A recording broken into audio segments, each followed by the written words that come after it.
Monitoring ng DSWD sa mga private care facilities ating pag-uusapan kasama si Assistant Secretary Irene Dumlao, ang tagapagsalita ng Department of Social Welfare and Development. ASEC Irene, magandang tanghali po. Magandang tanghali sa iyo, ASEC Joey. Magandang tanghali din po sa lahat ng sumusubaybay ng inyong pong programa. ASEC, base sa ulat, 2 beses sa isang taon ang regular na monitoring sa residential care facilities bukod pa doon sa spot check. So sa kaso po nitong child care facility sa Pampanga, doon po ba sa mga routine check at doon sa spot check, meron ng nakitang irregularidad o pang-aabuso sa mga batang residente doon? Well, una-una, as Joey, nais nating banggitin na tama yung na-mention na meron ng regular sustained monitoring visit na isinasagawa yung ating pong Standards Bureau. Sapagkat isa sa mga mandato ng DSWD ay i-rehistro, bigyan ng license to operate at accreditation ang mga privately run ng mga residential care centers para makapag-implement sila ng mga social welfare programs and services para sa mga vulnerable sectors. At dahil nga po may mga isinagawang mga monitoring visits ang ating pong mga personnel, at isa sa mga activities na isinagawa ay yung focus group discussion with the residents or with the clients. At dito na pag-alaman na merong pang-abuso na isasagawa doon sa mga residente o yung mga bata na nandun sa residential care center. As Joey, yan ay karagdagan na findings aside from yung nakita nga natin na may kakulangan doon sa mga case study reports. Hindi po na-update yung mga social case study reports ng mga residents, kaya hindi po natin nakita yung individualized management and intervention plan para po sa mga residente. Gayon din po, hindi na-update ang mga ito matapos na sila ay ma-refer, yung mga clients ay na-refer ng mga local government units doon sa residential care center. Mahalaga kasi na makita natin kung ano yung mga intervention plans at ano yung progress ng clients para alam natin kung kailangan bang manatili pa siya sa residential care center, bigyan pa ng karagdagan na tulong, or pwede na siyang ma-reintegrate sa kanya pong mga pamilya. Especially na sa mga bata, mahalaga na sila ay lumaki sa piling ng kanilang mga biological parents dahil that's for the best interest of the child. Ngayon, tinignan din natin yung financial transparency ng residential care center. Bahagi rin yan ng ating mga standards. Napansin po ng ating pong mga staff na walang kaukulang mga official receipts or acknowledgements ng mga donasyon na tatanggap nitong residential care center na ito. Kung makikita mo kasi yung record niya, sila ay nag-ooperate based nga po on donation. So, mahalaga na merong pong proper accounting ng mga donasyon na natanggap nila. Kasi bahagi yan ng transparency na isinusulong natin, particularly nga yung proper handling, documentation, pati na yung utilization ng mga resources na natanggap po nila. Aside from the financial transparency and yung sa case management, nakita rin natin na may kakulangan sa mga personnel doon po sa residential care center. Yung pong mga staff kasi dapat meron kang social worker, may mga house parents, and merong social worker ratio po na is nakaset bilang bahagi again ng ating standards. So, kung dalawa lang yung kanilang social workers na nag-a-assess at nag-case manage noong 136 residents na ipinaulat nila sa DSWD, this would result in an excessive caseload na maghihinder nga po sa pag-provide o ng provision ng individualized at timely services. And yung kakulangan din noong house parents per room ay ninote din po natin. Kaya nga isa rin sa mga nakikita natin kapag hindi natutugunan yung pangangailangan ng mga bata, mga residents ay napapabayaan sila. May risk ng neglect, may risk din ng mga behavioral issues, and yung risk din ng inconsistent na care delivery. Karagdagan dyan, as in Joey, ay yung napansin natin doon sa facility. Kasi nakita natin na yung ibang bata nag-share sila doon sa bed, hindi dapat isa kama para sa isang bata. And then meron din tayo mga napansin na mga heavy chains, mga padlocks, may mga barbed wires doon po sa gate at sa ibang daanan doon sa facility. Actually, Asek Joey, ito ay nagpo-pose ng significant risk sa mga residents, especially in the event of an emergency. So tinitignan natin kapag magkaroon ng earthquake, magkaroon ng sunog, paano po tatakbo yung ating mga residents kung hindi po available o hindi naman po safe yung facility. Kaya marami tayong mga napansin na mga kinakailangan ma-improve doon po sa residential care facility. Bukod doon sa nabanggit nyo na ASEC yung documentation, yung mga acknowledgement receipt, may issue din sa personnel. Pero ang pinaka-striking at saka pinaka-disturbing yung chains at saka yung padlocks among other things na pwedeng pagmulan ng possible abuse. Pero meron po bang actual na nagsalita na merong nangyaring abuse? Yes, as Joey, nakakalungkot na noong nga pong nagsagawa ng focus group discussion yung ating mga personnel with the residents. Kasi bahagi ito, as Joey, noong isinasagawa natin ng monitoring activities. Kinakausap natin yung mga residents para alam natin kung yung bang kanilang mga pangangailangan ay natutugunan, kung maayos ba yung kanilang pananatili doon sa residential care center, and kung na-provide nga po ng residential care center ng maayos yung kanila pong mga pangangailangan. So, nagkwento po yung ilan sa mga residents, yung ilan sa mga bata, at sinabi nga po na bahagi ng pagdidisiplina sa kanila ay kinukulong sila sa comfort room o sa restroom at hindi po napapakain. Meron din po yung pinapalo sila nung yatok, yung ginagamit po sa arnis. Meron din po yung nagkwento na sila ay tinali sa paa gamit yung chain na ginagamit, parang aso, pero mas malaki lang daw yung chain. So itong mga kwento ng mga bata nito ay definitely unacceptable sa DSWD. Tayo po ay lead in social protection. Tayo po ay prumoprotekta sa mga bata. Tayo po ay nagtitiyak at nagsisiguro na yung pangangailangan po ng vulnerable sector na ito ay natutugunan at yung kanila pong mga karapatan ay naigagalang. Gayon din po, aside from yung physical abuse, meron din pong naipaulat na verbal abuse. Hindi po maganda yung mga salita na nabibitiwan sa mga bata. And alam nyo po, isa pa din yung mental abuse. Yung mga ibang bata, nawi-witness nila, nakikita nila, umiiyak yung mga kasamahan nila. Dahil dyan, natotorment din sila, natotrauma rin sila sa mga naririnig nila.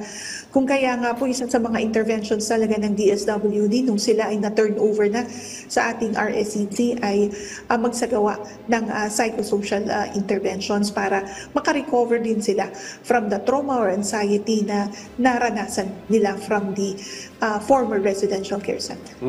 Anong pwedeng kaparusahan, Asika Irene, doon sa care facility sakaling mapatunayan na yung may paglabag sila sa standards tapos ito nang child abuse? Well, isa sa mga isinagawa natin, of course, based on the recommendation of our regional office, Central Luzon, ay yung nga po mag-issue ng cease and desist order. Ito pong cease and desist order ay actually, si Joey, nagbibigay ng pagkakataon din na magsagawa ng karagdagang investigation and makapag-provide din ng pagkakataon doon sa residential care center na magbigay sa kanila, magbigay ng explanation doon sa mga findings ng ating pong standards unit.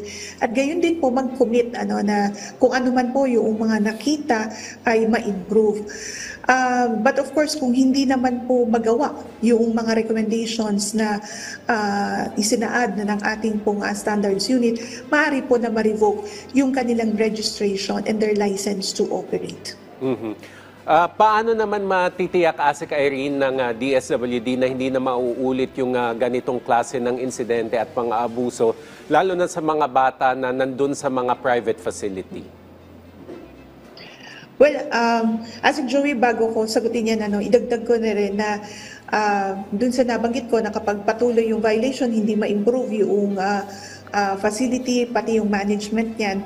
Aside from the revocation of the registration and their license to operate, maaari din po sila na ma-blacklist, matanggal po doon sa DSWD registry ng mga SWADAs o yung mga Social Welfare and Development Agencies. Maaari rin po silang ma-blacklist, and of course, yung closure and defiling of the appropriate court cases against the SWADA. In fact, Asik Joey, yung pong ilan sa mga bata ay nag-file na rin po ng criminal charges against the director of the residential care facility for the alleged abuse committed against them. Now, paano po man natin matitiyak na hindi po ito mangyayari doon sa mga SWADAs, yung mga privately owned residential care centers? Of course, meron pong sinasagawa na monitoring ng DSWD sa pamamagitan po ng aming Standards Bureau. Tinitiyak talaga na lahat ng mga SWADAs ay naiikutan po natin. And of course, hinihikayat din natin ang publiko na maging bahagi sa pagbabantay at pagtitiyak na maayos po yung management ng mga residential care centers at lahat po ng mga pangangailangan ng mga residents nito, whether mga bata, mga senior citizens, mga persons with disabilities, ay naibibigay po ng wasto. Asek Irene, anong klaseng tulong po yung pwedeng ibigay doon sa higit 100 bata mula sa nasabing facility? Bukod po doon sa nabanggit nyo na psychosocial intervention, ano pa po kaya yung pwedeng maitulong sa kanila? Well, of course, yung mga bata, actually 160 of them, 136 lang po yung naipaulat na residente ng residential care facility na yan. But nung nagsagawa tayo ng headcount, nung sila ay na-turn over na sa ating DSWD owned and managed residential care center, nasa 160 po yung mga bata. Ang ginawa po ng DSWD field office, of course, nag-provide ng kanilang pangunahing pangangailangan, which is food, yung pong non-food items, sapagkat sila ay lumipat na marami mga gamit nila ay hindi na rin po nadala. So, i-provide po natin yan. And then, of course, shelter, no? Sila ay relocate natin sa mga iba't ibang cottages bukod sa RSCC. At gayon din po, pagkatapos ng profiling, may mga residents po tayo na nailipat sa ibang residential care center para sa mas masusi na atensyon, sapagkat merong mga residential care center talaga tayo para sa mga kababaihan, para sa mga bata in need of special protection, para rin sa mga persons with disabilities, para mas specialized yung care na maiproprovide po sa kanila. And aside from the psychosocial interventions, of course, meron din tayo mga play therapy, meron din tayo mga values formation activities para matulungan yung mga bata, again, mapagpabuti yung kanila pong kalagayan. Asek, may plano po ba ang DSWD na dagdagan o higpitan pa yung monitoring visits para matiyak po yung kaligtasan ng mga kabataan? Pero I guess parang mas nahuhuli sila doon sa yung on the spot, di ba?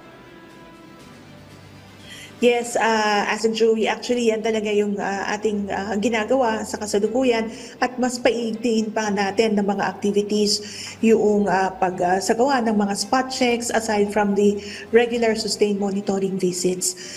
Para again, matiyak po natin na maayos yung pagpapatupad ng mga social welfare programs and services sa loob po ng mga residential care centers na yan, and makakatiyak tayo na yung mga karapatan ng mga residents ay iginagalang at yung kanila pong kapakanan ay naisusulong at napapangalagaan. Asek Irene, paano pwede mas maging involved yung komunidad, pati mga stakeholders sa pagbabantay at pag-uulat ng posibleng pang-aabuso sa loob ng mga ganitong klaseng residential care facilities? Naku, Asik Joey, napakahalaga ng involvement o partisipasyon ng publiko sa pagtitiyak na maayos ang pagpapatupad ng mga programa sa loob ng residential care centers. Gaya ng nabanggit ko kanina, kung meron po tayong nalalaman na impormasyon, meron po tayong mga naririnig na halimbawa dito sa nangyari sa Mexico, Pampanga, yung mga kapitbahay ay ang sinasabi sa amin, may naririnig na mga umiiyak na mga bata. Dapat ipagpaalam po agad sa DSWD para makapagsagawa tayo ng investigasyon. At again, kung meron pong makita na pag-aabuso laban sa mga residents, ay agaran po natin silang mailayo mula sa lugar na iyon at mabigyan po ng nararapat na tulong. So again, hinihikayat natin ang publiko na ipagpaalam po sa DSWD kapag may mga impormasyon po kayo nalalaman na hindi po kanais-nais para sa mga bata at mga ibang miyembro ng vulnerable sector. Bilang panghuli, ASEC Irene, mensahe na lamang po sa mga kababayan natin na tumutok sa kasong ito, pati na rin po dun sa mga nabanggit nyo nga na may tamang hinala na yung pag may naririnig sila o meron silang nafe-feel na medyo may irregularidad sa mga private care facilities. Go ahead. Alam mo, ASEC Joey, marami tayong mga batas na talagang isinusulong yung paglaban sa pag-aabuso sa mga bata at mga kabilang sa vulnerable sector, lalong-lalo na talaga sa mga bata. There are special protection for children na talagang tinitiyak natin na maayos na nai-implement. Kung kaya nga po yung mga ganitong balita na natanggap namin ay hindi po katanggap-tanggap sa DSWD.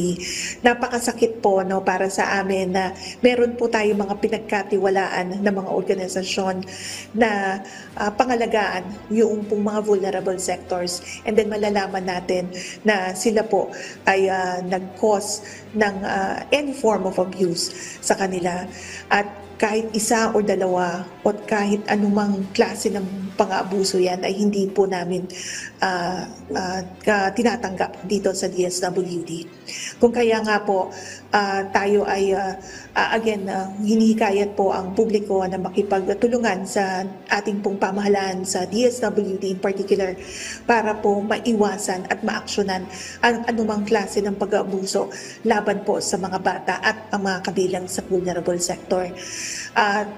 Again, maraming salamat sa mga tumulong po sa DSWD para ma-rescue natin yung po mga bata at madala sa kinakailangan po na pasilidad na magbibigay po ng tamang atensyon sa kanila. Nang sa gayon ay lumaki sila na maayos, wasto, at mabigyan po ng mas maayos na kinabukasan. With that, ASEC Joey, again, maraming salamat po at magandang tanghali po sa inyo. Maraming salamat at magandang tanghali din sa iyo, Assistant Secretary Irene Dumlao, ang tagapagsalita ng DSWD. Thank you, ma'am.